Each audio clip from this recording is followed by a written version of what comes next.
ఇది రాజస్థాన్కి చెందిన పగ్లాపూర్కి చెందిన విషయం. అక్కడ రోజు సూర్యకిరణాలు నేల కాలిపోయేలాగా చేస్తాయి. చెట్లను మొక్కలను కూడా ఎండబెడతాయి. ఇదంతా జరిగినప్పటికీ పగ్లాపూర్లో సగానికి పైగా జనం మరో పెద్ద సమస్యతో ఇబ్బంది పడుతుంటారు. ఆ సమస్య ఏమిటంటే నీటి సమస్య.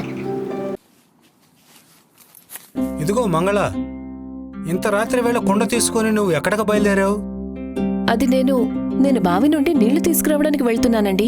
ఏంటి, నీకేమైనా పిచ్చిగానే పట్టిందా ఏంటి? నిన్ను గనక ఎవరైనా చూశారంటే అనవసరంగా గందరగోళం మొదలైపోతుంది, తెలుసు కదా. అయితే అవ్వనివ్వండి, కానీ మన ఇంట్లో ఒక్క నీటి చుక్క కూడా లేదు. నేను నా పిల్లలని దాహంతో వదిలేయనా? లేదు, మీరు నన్ను వెళ్ళనివ్వండి, వదలండి. చూడు మంగళ, నువ్వు చెప్పిందైతే నాకు అర్థమైంది. కానీ నీకు తెలుసు కదా, మనం బావి ఇంకా చెరువులోని నీళ్లు సేటుగారి ఆజ్ఞ లేకుండా ఏమీ తీసుకోకూడదు కదా. ఆ సేటుగారి గురించి మీరు కాసేపు పక్కన పెట్టండి. మనల్ని నాపడానికి ఆయనెవరు? నీటి మీద అందరికీ సమాన అధికారం ఉంటుంది. చూడు, నువ్వు చెప్పింది కూడా నిజమే. కానీ నువ్వు ఒకటి మర్చిపోతున్నావు. ఒకవేళ పొరపాటున ఎవరి ద్వారానైనా ఆయనకు తెలిసిందంటే మనం సేటు ఆజ్ఞ లేకుండా నీరు తీసుకున్నామని, దానికి మనం శిక్ష అనుభవించాల్సి వస్తుంది, మనతో పాటు మన పిల్లలు కూడా. అందుకని ఆలోచించు, ఏం చేయాలో. రాము చెప్పిన మాట విని మంగళ కుండను కింద పెట్టేస్తుంది.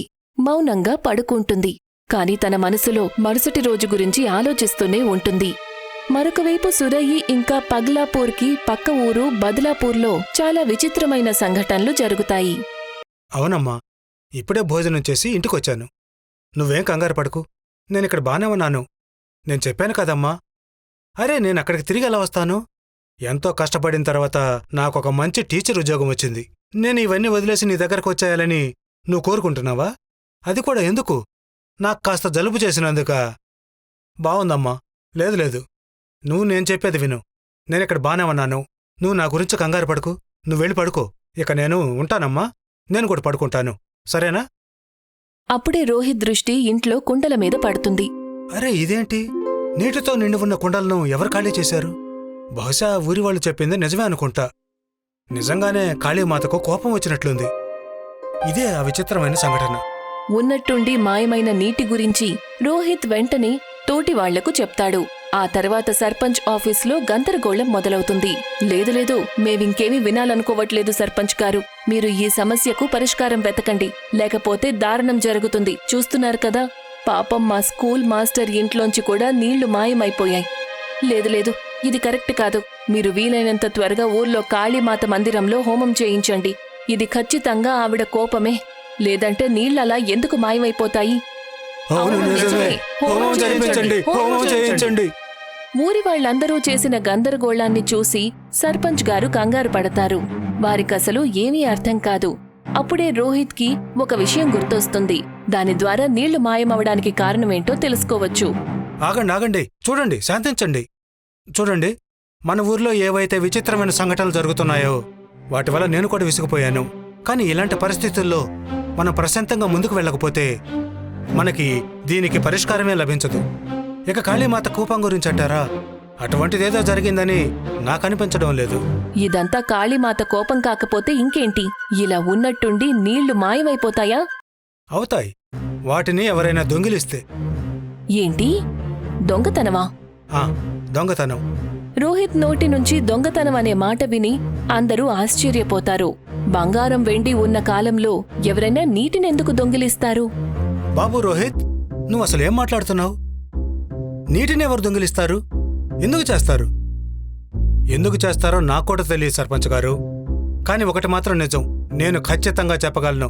ఊళ్ళో ఏదైతే సంఘటన జరుగుతుందో దాని వెనక ఖచ్చితంగా ఏదో మనిషి హస్తం ఉండనే ఉంది. మీరే ఆలోచించండి. మన అందరి ఇళ్లల్లో అర్ధరాత్రి ఉన్నట్టుండి నిండుగా ఉన్న నీళ్లన్నీ కూడా ఖాళీ అయిపోతున్నాయి.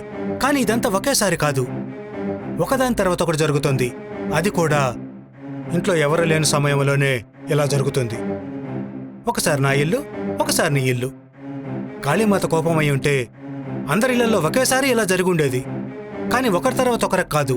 అందుకే నాకు అనిపిస్తుంది దీని వెనక ఎవరో మనిషి హస్తం ఉంది అని. రోహిత్ అన్న మాట విని సర్పంచ్ గారు శాంతిస్తారు. అలాగే ఊరి వాళ్లందరూ కూడా రోహిత్తో ఏకీభవిస్తారు. ఇప్పుడు నీటి దొంగను పట్టుకునే ఆట మొదలయ్యింది. మరుసటి రోజు రాత్రి రోహిత్ చెప్పినట్టు సర్పంచ్ తన ఇంటికి తాళం వేసి బయటికి వెళ్తున్నట్టు నాటకమాడతారు.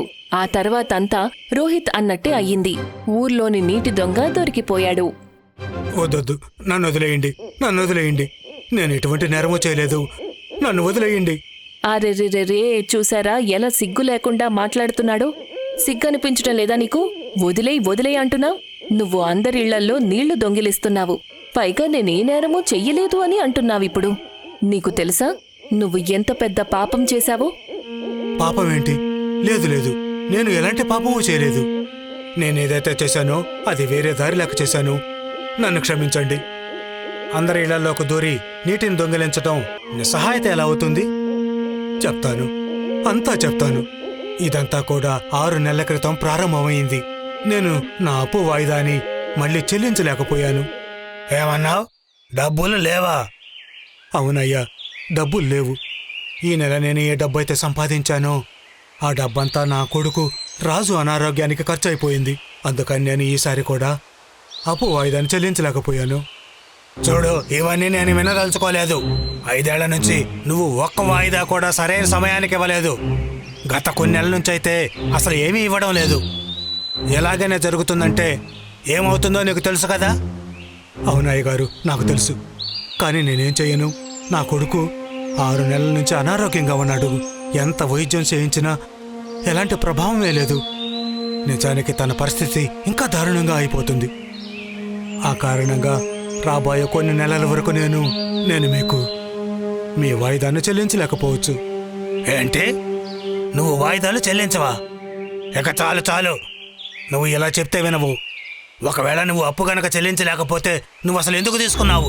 లేదు, ఇప్పుడు నేను నీ దగ్గర నుంచి వసూలు చేసి తీరుతాను. ఇవాటి నుంచి నువ్వు ఈ ఊర్లో బావి, చెరువు ఎక్కడి నుంచి కూడా నీరు తీసుకోకూడదు. నువ్వు ఈ ఊరు నీరు తాగకూడదు. ఒకవేళ గనక నువ్వు తాగాలనుకుంటే దానికి డబ్బులు ఇవ్వాల్సి ఉంటుంది. ఏంటి ఏంటి డబ్బులా? లేదయ్య గారు, లేదు. దయచేసి అలా చేయకండి. నా భార్య, పిల్లలు, మేము నీరు లేకపోతే మేమందరం చనిపోతాము. మా మీద దయ చూపించండి అయ్యా, దయ చూపించండి. ఇక ఆ విధంగా సేటు మా దగ్గర నుండి డబ్బులు తీసుకోవటం మొదలుపెట్టాడు. ఏంటి? కానీ ఇది తప్పు కదా. ఆయన అలా చేయలేరు. చేయగలరు. ఎందుకు చేయలేరు? ఊర్లోని బావి, చెరువు, నది వీటి చుట్టూ ఉన్న భూములు సేటుగారివి. అందుకని ఆయన ఏమైనా చేయగలరు. మొదట్లో అయితే పర్వాలేదు. సేటుగారు ఒకసారి 500 తీసుకున్నారు. కానీ నెమ్మదిగా ఆయన క్రూరత్వం పెరిగిపోయింది. ఆయన డబ్బులను పెంచేశారు. ఒక్కసారి 500 నుంచి 1000, 1000 నుంచి 2000, 2000 నుంచి 3000, ఇక ఇప్పుడు తిన్నగా 5000 రూపాయలు. నా కొడుకు రాజుకి ఆరోగ్యం బాలేదు. నా సంపాదనంతా తన వైద్యానికే సరిపోతుంది. అందువల్ల నేను డబ్బులు ఇవ్వలేకపోతున్నాను. అందుకని నేనేమనుకున్నానంటే మా ఊరి నుండి కాకపోతే పక్క ఊరి నుండి నీళ్లు తెచ్చుకోవచ్చు కదా. అందుకే దొంగతనం చేయడం మొదలుపెట్టాను.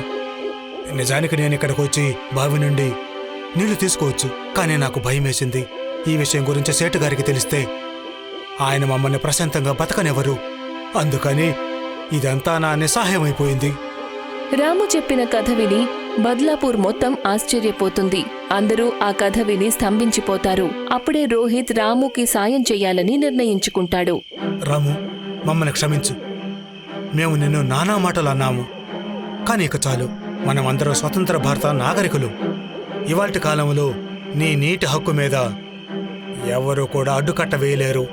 ఇది పాపం, ఘోరమైన పాపం. దీనికి ఆ సేటుకి శిక్ష పడి తీరుతుంది.